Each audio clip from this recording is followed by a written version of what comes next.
Bismillahirrahmanirrahim. Assalamualaikum warahmatullahi wabarakatuh. Perkenalkan, kami dari kelompok 3 akan menjelaskan materi tentang perkembangan peradaban dan ilmu pengetahuan masa Abbasiyah. Adapun anggota kelompok kami, Makfira Az-Zahra, Maryam Musawirah, Maulana Malik, Mihaila Az-Zahra, Muhammad Rafli Hidayatullah, Muhammad Alif Akbar, Muhammad Fajar Refangga, Muhammad Farhan Faiz.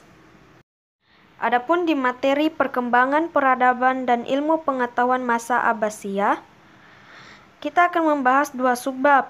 Subbab pertama, asimilasi bangsa Arab dan non-Arab. Subbab kedua, gerakan penerjemahan.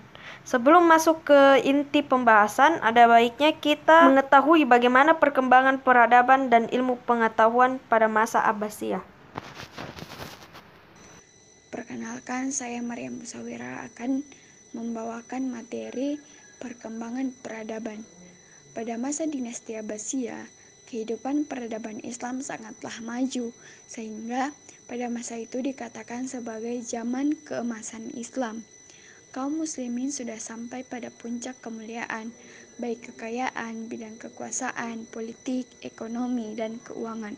Lebih lagi dalam bidang kebudayaan dan ilmu pengetahuan, baik pengetahuan agama dan pengetahuan umum, mengalami kemajuan yang sangat pesat. Perkembangan kebudayaan berjalan seiring dengan penyebaran Islam.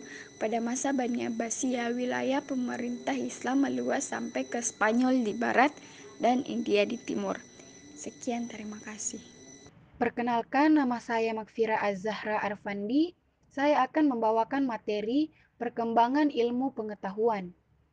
Penelitian dan kajian tentang ilmu pengetahuan yang dilakukan oleh para kaum muslimin itu sendiri, yaitu penerjemahan buku berbahasa asing seperti halnya Yunani, Mesir, Persia, India, dan lain-lain ke dalam bahasa Arab dengan sangat gencar.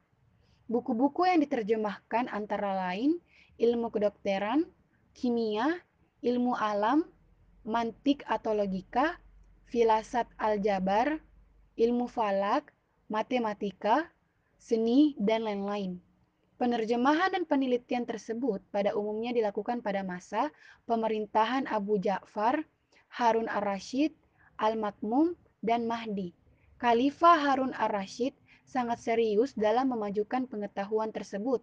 Beliau mendirikan lembaga ilmu pengetahuan yang diberi nama Baitul Hikmah sebagai pusat penerjemahan, penelitian, dan pengkajian ilmu perpustakaan serta lembaga pendidikan atau perguruan tinggi. Assalamualaikum warahmatullahi wabarakatuh. Perkenalkan, nama saya Mu'alif Akbar, nomor absen 22.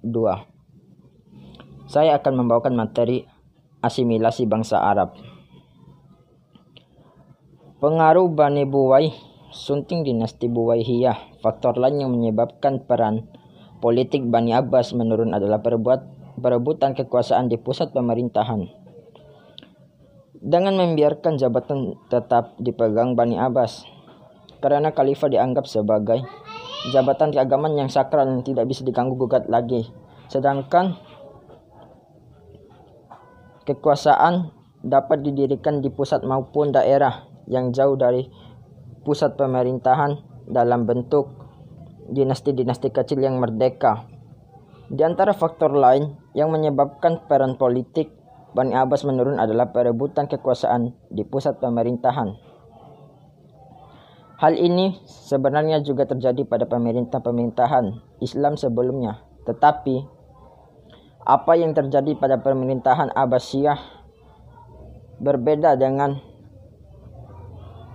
yang terjadi sebelumnya. Assalamualaikum warahmatullahi wabarakatuh. Nama saya Muhammad Rafli Hidayatullah. Saya akan membawakan materi tentang asimilasi bangsa non-Arab. Kaum muslimin Arab dan non-Arab saling membahu-membahu dalam membangun peradaban Islam, mulai dari bidang dakwah, politik, militer, hingga ilmu pengetahuan. Bahkan tidak sedikit sahabat Rasulullah SAW dari kalangan non-Arab yang memberikan kontribusi penting bagi tegaknya panji-panji Islam pada masa lampau. Sebut saja Salman Al-Farisi, seorang sahabat Nabi SAW yang berasal dari Persia. Dia dikenal sebagai ahli strategi militer ulung dalam perang Khandak, yaitu pertempuran antara kaum muslimin melawan kelompok kafir Makkah pada 627 Masehi atau 5 Hijriah. Dalam perang tersebut, jumlah pasukan muslim kalah jauh dibandingkan dengan tentara yang dikerahkan oleh kelompok kafir Makkah. Sejarawan asal Prancis Maxime Rodinson dalam buku Muhammad Prophet of Islam menyebutkan kaum muslimin pada waktu itu hanya memiliki 3.000 tentara, sementara kekuatan musuh mencapai 10.000 tentara. Melihat situasi yang tidak seimbang itu, Salman Al-Farisi lalu mengusulkan perbuatan parit di dekat Madinah untuk membentengi kota tersebut dari serangan kaum kafir Makkah. Strategi yang ditawarkan Salman ketika itu terjadi sangat jitu. Kaum muslimin berhasil memperoleh kemenangan meski dengan jumlah pasukan yang minim. Perkenalkan, nama saya Mihaela Azara, nomor urut 20. Kali ini saya akan membahas tentang gerakan penerjemahan. Gerakan penerjemahan berlangsung dalam 3 fase. Fase pertama pada masa Khalifah Al-Mansur hingga Harun Al-Rashid. Pada fase ini, banyak diterjemahkan adalah karya-karya dalam bidang astronomi dan mantik. Fase kedua berlangsung mulai Khalifah Al-Ma'mun hingga tahun 300 Hijriah. Buku-buku yang banyak diterjemahkan dalam bidang filsafat dan kedokteran. Fase ketiga berlangsung setelah tahun 300 Hijriah, terutama setelah adanya pembuatan kertas. Bidang-bidang ilmu yang diterjemahkan makin meluas. Selanjutnya, penjelasan yang lebih lanjut akan dibawakan oleh teman saya.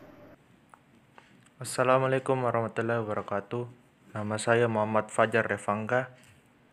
Saya akan membawakan materi tentang pada fase pertama.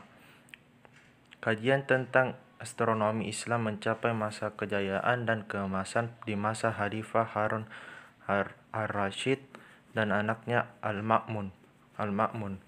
Pada masa pemerintahan Ar-Rasyid dan Al-Ma'mun, Islam mencapai puncak prestasi dalam bidang peradaban.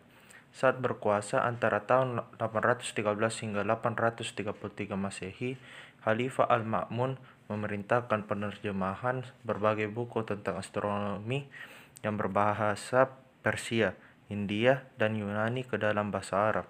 Di masa Al-Ma'mun ini juga muncul para ahli astronomi yang terkenal seperti Habashi Al-Hasib, Al-Marwasi, dan Abu Yusuf Ya'qub bin Ishaq Al-Kindi. Assalamualaikum warahmatullahi wabarakatuh. Nama saya Maulana Malik. Saya akan membacakan. Pada fase kedua, penerjemah lainnya adalah seorang penganut Kristen asal Suriah, yakni Yahya ibn Masawai, wafat 857 Masehi. Ibn Masawai telah menerjemahkan beberapa manuskrip untuk Khalifah Harun al-Rasyid, terutama naskah tentang kedokteran yang dibawa Khalifah dari Ankara dan Amorium. Assalamualaikum warahmatullahi wabarakatuh. Nama saya Mufran Faiz. Saya akan menjelaskan pengertian fase ketiga di masa dinasti Abbasiyah.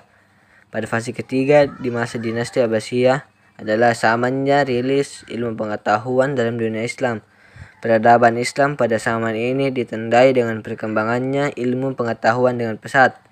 Di abad ini banyak sekali buku-buku ilmu pengetahuan yang diterjemahkan ke dalam bahasa Arab dari berbagai bahasa asing, di samping buku-buku asli yang dikarang dalam berbagai ilmu. Sekian, wabillahi taufiq wal hidayah. Assalamualaikum warahmatullahi wabarakatuh.